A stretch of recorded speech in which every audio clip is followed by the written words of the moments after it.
Bawat buwan may dumadating na sweldo at bawat buwan may lumalabas sa sweldo.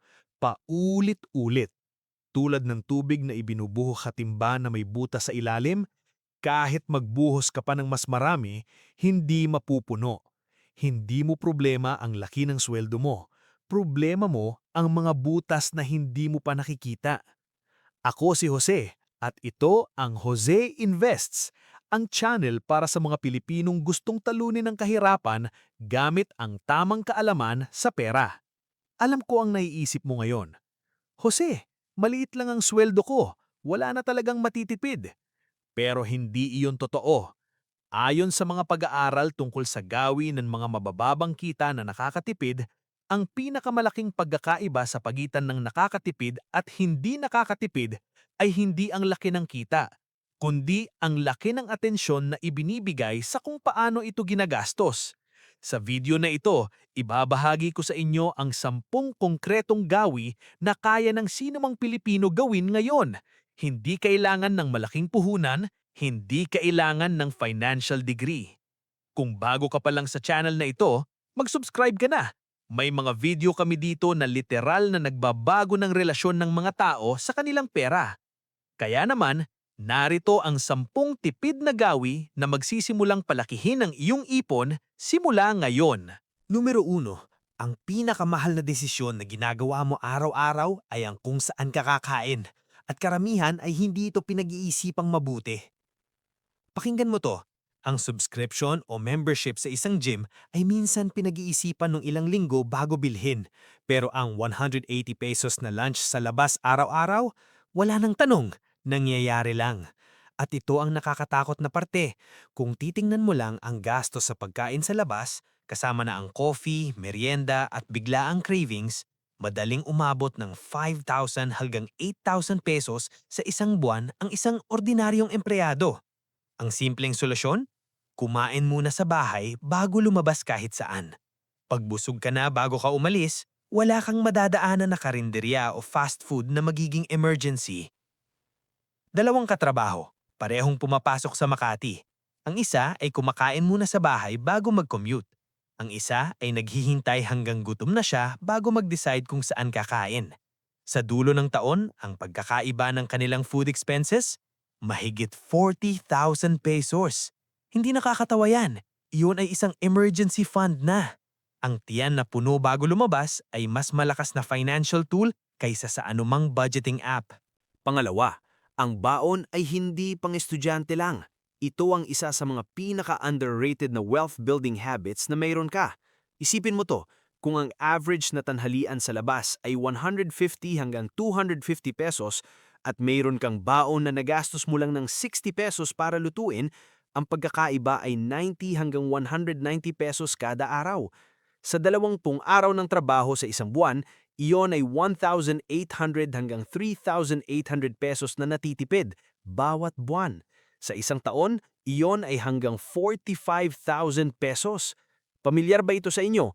Alam ng karamihan na mas murang magluto, pero ang dahilan kung bakit hindi nila ginagawa ay wala akong oras o ayoko magluto. Dito pumapasok ang batch cooking. Lutuin mo ng maramihan tuwing linggo, i-portion, i-freeze, tapos pag-aralan mo na lang ng gabi bago matulog kung anong dadalhin mo bukas. Hindi ito pagpapahirap sa sarili. Ito ay pagbibigay sa iyong sarili ng 45,000 pesos na regalo sa katapusan ng taon. Ang baon ay hindi sign ng kahirapan. Ito ay sign ng talino. Ikatlo, ang daily coffee habit mo ay may katumbas na halaga na hindi mo kailanman tinitignan ng diretsyo. Hindi ko sinasabing huwag kang uminom ng kape. Sinasabi ko na tignan mo kung magkano ang binabayaran mo para dito bawat buwan. Ang isang 150 pesos na kape sa labas, 5 araw sa isang linggo, ay 3,000 pesos sa isang buwan, 36,000 pesos sa isang taon. Kung ilalagay mo lang ang 36,000 pesos na iyon sa MP2 ng Pag-ibig na may average na 7% dividend rate, sa loob ng 10 taon, lalago iyon ng malaki. Lahat galing sa isang baso ng kape na piniling gawin sa bahay. Magdala ng tumbler, magkape sa bahay bago umalis. Kung may libreng kape sa opisina mo, gamitin mo iyon. Huwag mong hayaang mag-expire ang benepisyong iyon nang hindi mo ginagamit. Maliit lang ang bawat baso, malaki ang kabuuan sa pagtatapos ng taon. At ang puntong ito ay magkakaugnay sa magiging ating ikawalong tip. Kasi may pattern na makikita mo sa lahat ng maliliit na gastos na ito na kapag pinagsama-sama, nagpapatunay ng isang mas malalim na katotohanan tungkol sa iyong ugali sa pera. Pang-apat, ang daan mo pauwi pagkatapos ng trabaho o eskwela ay isa sa mga pinakamahal na ruta sa iyong buhay kung hindi ka maingat. Ganito ang nangyayari. Pagod ka, gutom ka, nag-iisip ka ng iba, at biglang napapaligiran ka ng convenience store, ng street food, ng milk tea shop, ng donut. Bawat isa ay mukhang maliit lang naman. 40 piso dito, 80 piso doon, 120 piso pa roon. Pero ang totoo, ang convenience store ay dinisenyo para mapaggastos ka. Ang mga produkto doon ay 20% na mas mahal kumpara sa grocery. Binabayaran mo ang convenience. At kapag pagod ka at hindi ka mag-iingat, mas madaling gumastos. Ang pinakasimpleng solusyon, diretso uwi pagkatapos ng trabaho o klase. Bawasan ang oras na naglalakad ka sa pagitan ng tukso. Hindi ito pagiging kuripot. Ito ay pag-alam mo sa iyong sarili ng sapat para hindi ka hayaan mahulog sa mga trampang inilalagay ng mga negosyo para sa mga taong pagub at walang planong gastusin ng pera. Panglima, ang pagbili ng patingi-tingi ay isa sa mga pinakasikat na paraan para maubos ang pera mo nang hindi mo namamalayan. Pakinggan mo to. Ang isang sachet ng shampoo ay 12 pesos. Mukhang mura. Pero ang isang malaking bote ng parehong brand, kapag kinumpyut mo ang halaga kada gamit, ay maaaring katumbas na 6 pesos lang. Kalahati. Ang pagkakaiba ay doble ang gastos mo para sa parehong produkto buwan-buwan, taon-taon. Ang bulk buying ng mga essentials na talagang ginagamit mo, bigas, sabon, toothpaste, detergent, ay isa sa mga pinaka-straightforward na paraan para mapababa ang iyong monthly expenses nang hindi binabago ang iyong lifestyle. Hindi kailangan ng malaking puhunan para dito. Mag-ipon ka lang ng kaunting extra para sa unang bulk purchase at mula roon, mas mababa na ang iyong regular na gastos.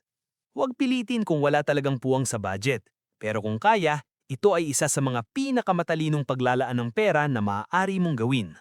Pang-anim, ang mga shopping app sa iyong telepono ay hindi simpleng app. Ito ay mga makina na dinisenyo ng mga eksperto para mapagastos ka. At ito ang hindi sinasabi ng karamihan. Ang sale, ang free shipping, ang voucher, lahat iyon ay psychological triggers na ginawa para mapalakas ang iyong pakiramdam na nakakatipid ka kahit na bibili ka ng bagay na wala naman sa plano mo. Ayon sa mga pag-aaral tungkol sa consumer behavior, ang impulsive online shopping ay tumaas ng higit sa 60% mula nang naging mainstream ang mga shopping apps sa Pilipinas. At ito ang nakakainis. Marami sa atin isang notification lang mula sa Shopee o Lazada na wala na ang disiplina. Ang solusyon ay radigal pero epektibo. I-uninstall mo muna ang mga app na ito. Hindi forever kung ayaw mo, pero subukan mo ng 30 araw. Makikita mo kung gaano karaming kailangan mo pala ang nagiging hindi mo na kailangan kapag wala na ang trigger. At ito ay direktang magkakaugnay sa susunod nating tatalakayin dahil may mas malalim na ugali sa likod ng impulsive spending na kailangang harapin natin ng tapat. Pampito, ang iyong kuryente at tubig na bills ay may mga butas na hindi mo pa nahahanap at iyon ay pera na lumalabas buwan-buwan na hindi mo kailangang gastusin. Isipin mo ang iyong bahay ngayon. Ilan ang mga appliance na nakapatay pero nakasaksak pa rin. Iyon ay tinatawag na phantom load at ayon sa mga datos ng Department of Energy, maaari itong mag-ambag ng 5 hanggang 10% sa iyong kuryente bill. May mga bombilya ka pa bang fluorescent? Ang paglipat sa LED ay nagbabawas ng consumption ng halos 75% para sa ilaw. May mga subscriptions ka bang hindi mo na ginagamit? Streaming services, apps, kahit simpleng cloud storage. I-audit mo ang lahat ng lumalabas sa iyong GCash o bank account monthly. Maraming tao ang natutuklasan na may 1 o 2 subscriptions silang nakalimutan na patuloy na nagbabawas ng pera. Hindi kailangan ng malaking pagbabago para maramdaman ng malaking epekto. Kailangan mo lang ng atensyon.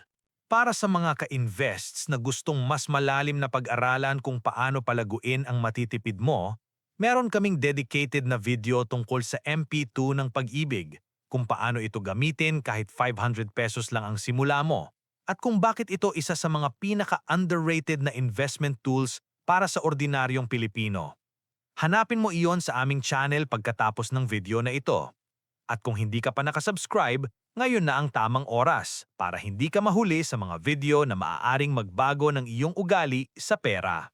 Pangwalo, ang paraan ng iyong pagbabayad ay nagbabago ng kung magkano ang iyong ginagastos. At karamihan ay hindi ito alam. Isipin mo to. Kapag nagbabayad ka gamit ang GCash, credit card o kahit debit card, hindi mo nararamdaman ang pera na lumalabas. Isang tap, isang swipe, tapos. Pero kapag nagbabayad ka ng cash, hawak mo ang pera sa kamay mo.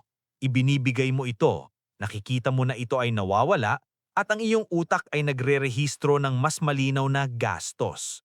Ito ay napatunayan sa maraming behavioral economics na pag-aaral. Ang mga taong nagbabayad ng cash ay consistent na gumagastos ng 10 hanggang 15% na mas kaunti kaysa sa mga gumagamit ng digital payment para sa parehong mga bagay.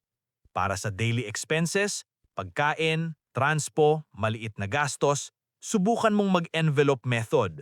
Mag-withdraw ng fixed na halaga para sa linggo, ilagay sa sobre, at kapag ubus na, ubus na. Simple pero epektibo ng sobra.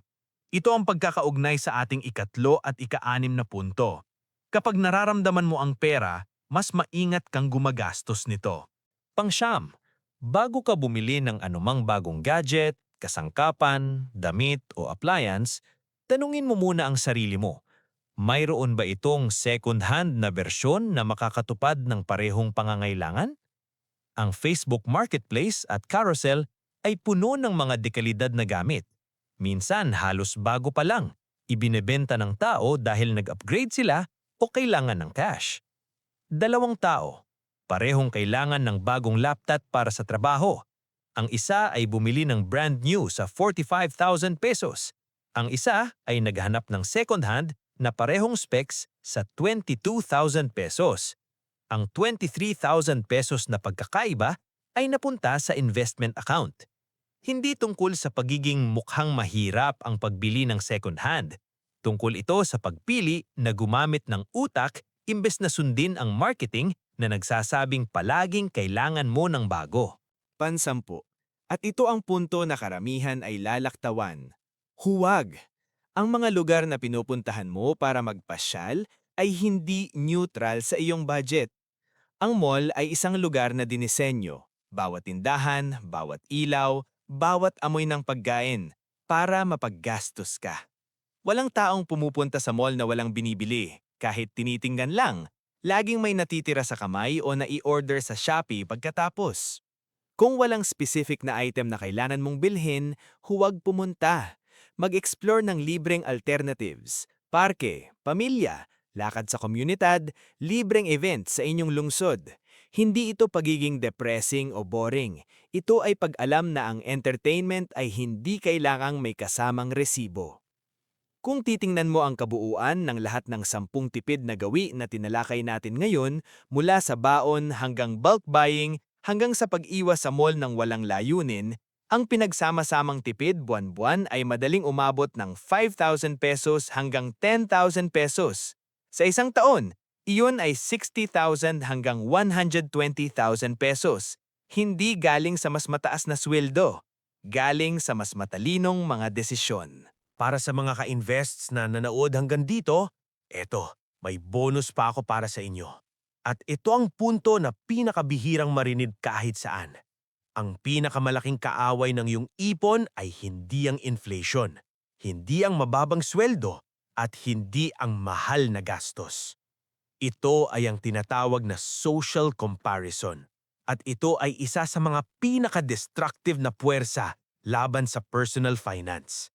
Kapag nakita mong may bagong kotse ang kapitbahay mo, may bagong sapatos ang kaibigan mo, may bago ulit na bag ang katrabaho mo, may maliit na boses sa loob mo na nagsasabi na kailangan mo rin yan. At yon ang boses na nagpapalubog sa pinakamaraming budget.